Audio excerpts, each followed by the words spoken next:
The Trump administration is ramping up sanctions against Iran.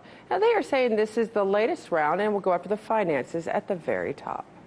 Sanctions imposed through the executive order that I'm about to sign will deny the Supreme Leader and the Supreme Leader's office and those closely affiliated with him and the office access to key financial resources and support. The assets of Ayatollah Khomeini and his office will not be spared from the sanctions. Now, the sanctions package also targets some of those believed to be responsible for Iran's downing of an unmanned drone last week. Now, the U.S. claims the drone was over international waters. Iran claims it flew over their airspace. The tension has continued to build, and in a recent interview, the president even acknowledged there is a lot of input from both doves and hawks in his own administration. So to learn more, we turn to former U.S. diplomat Jim Jatras. Jim, thank you so much for joining us. Thank you. Okay, so President Trump says he is targeting those responsible for basically effectuating the Iranian regime's destructive influence in the Middle East. But who exactly is he referencing, and who have they attacked? Well, he's talking about the Supreme Leader. I mean, it's interesting when we sanction other countries, like Russia, for example, they go for the, quote, cronies around the president, but you don't target the top guy. So when you target the top guy here in Iran, that's really a throwdown. That's really saying we're going for broke here, like we're treating you some pipsqueak little country like Syria or Serbia or something like that. It's designed to be a bridge burner in a way. The idea that it somehow gets us to a negotiation, I don't think is very credible. Well, that's interesting because those are some in Iran are saying that the Supreme Leader is scratching his head because does he actually have any assets outside Iran, and does he actually ever travel to which these sanctions would affect him? Not to my knowledge. Certainly he'd be rather foolish to have assets in a place where the Americans could get to them. So I don't think they will be effective from that sort. They're clearly meant to send a political message. Also, by the way, plans to sanction Foreign Minister Zarif. You know, how do you conduct diplomacy when you've sanctioned the guy who is their top diplomat? Right, and that's the thing. So who exactly, sanctions will have some sort of effect. So who actually will they affect from what the president announced? I don't think they will. It's so much they have an effect. They're sending a political message, and the political message is that, well, actually, I think it's a mixed political message. I think Mr. Trump actually wants to make a deal. This is fire and fury, a little rocket man, now let's talk, versus Bolton, Pompeo, and others who want to have regime change and are willing to risk a war or have a war to get it.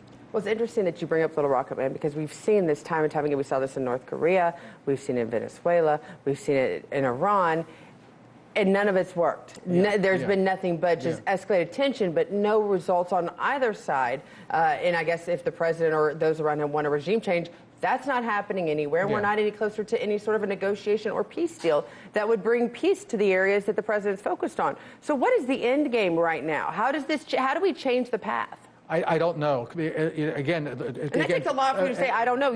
That's the first time, and I've known you a long time, Jim. Especially comparing it to North Korea, because North Korea, our closest allies, South Korea, Japan, they want to see a deal. Right. In the case of Iran, the Israelis and the Saudis don't. You've got Mr. Bolton going to Israel, you've got Mr. Pompeo going to Saudi Arabia and UAE, reporting to headquarters, and they are committed to have the United States do their dirty work for them. It's a different kind of situation. The other thing, of course, was with Trump having pulled out of the JCPOA, whatever you think the defects of the deal are, it has simply convinced the Iranians you can't make a deal with these people, because if you do, they'll repudiate it tomorrow. Well, and that's interesting that you bring that up, because from the Iranian perspective right now, is it worse from the position of the leadership in Iran to come to the table and negotiate as a result of sanctions, basically coming their hat in hand, saying, okay, whatever you can give us, we're going to take?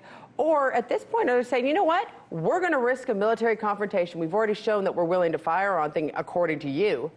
Yeah, I think, unfortunately, we backed them into the corner where it's the latter, and that there's very little prospect for them to come to the table, because really what the United States is demanding from them is to surrender their sovereignty. This notion, for example, you have to stop supporting terrorism. They support proxies in the region like everybody else does. Are we going to stop supporting our al-Qaeda-linked groups in Syria? We're going to start playing that pot and kettle black issue over who's supporting terrorists? I mean, and of course the Saudis are the worst supporter of terrorists of them all. I mean, it's so transparently false what we're demanding of the Iranians, and they are not stupid. They see that too. And I think that's what you're bringing up is the reason why you're seeing Republicans and conservatives, as well as liberals, and those that try to keep us out of war, kind of agreeing on this, like, let's stay out of this situation. You're hearing this generic, don't make nuclear bombs, don't fund terrorism. Yeah. And that's all that the United States has told Iran that they want, and they'll back off. Do you think that there's even a specific details that the United States would ever issue and say, okay, Iran, here's specifically what we want?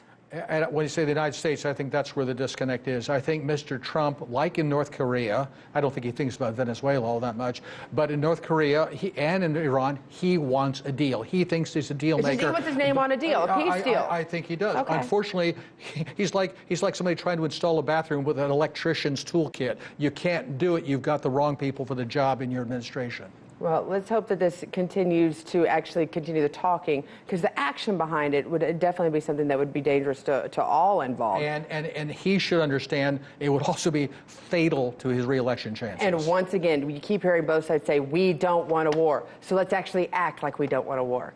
Thank you so much for joining us, Jim. Hey YouTube, thanks for checking out our channel. We hope you enjoyed the video.